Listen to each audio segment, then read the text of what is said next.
ଆମ ତତ୍ତ୍ୱଟା ସେ ବୋଧ କରେ କୋ ମାର୍ଗଟା କଲେ जीव स्वरूपी राधा परम स्वरूप कृष्ण दर्शन पाइब तत्व बुझेले तत्व कौन बुझेले तमें जो भाव पवन टाणुच चक्र भेद गोटे कार शरीर शरीर स्थूल शरीर गुह चक्र अच्छी लिंग चक्र अच्छी नाभि चक्र अच्छी हृद चक्र अच्छी कंठ चक्र अच्छी ललाट चक्र अच्छी तुम शरीर पोड़ा हम ना पोड़ा हो आई चक्र जा थी कौन लगे शरीर तीन भाग विभक्त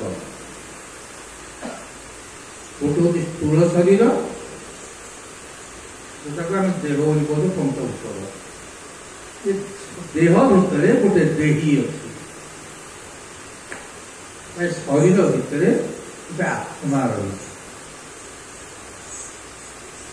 आत्माटा हूँ राधा से आत्मा उपरे आउ गोटे जिनस रही कारक शरीर बा कारण शरीर गोटे देहटा पाइनी ता जोगु ए देहटा मिली ये हूँ मुख्य लोक पाक जावाई देहर दरकार ना ये देहटा को गोटे शून्य शक्ति चलू समस्त आम मन बोली कहूँ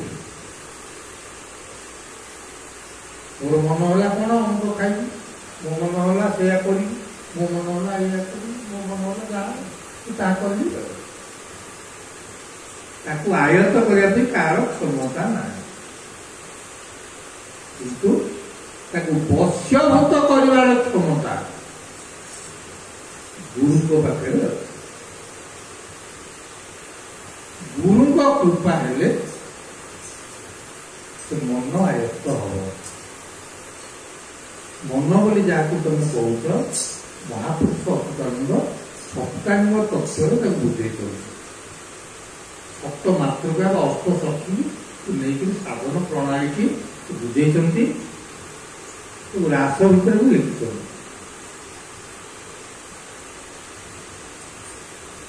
सप्त तत्व को बुझे कहते प्रथम मात्रा अटे जोग माया द्वितीय मात्रा प्रेम रूपा काया तृतीय मात्रा राधा प्रमाण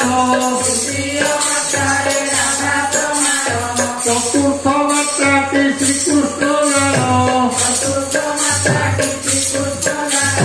पंचम मात्रा त्रिपुरा देवी सप्तम मात्रा पीछे सदेव हरि सप्तम मात्रा अटे परम कपि उपरे ओणाकार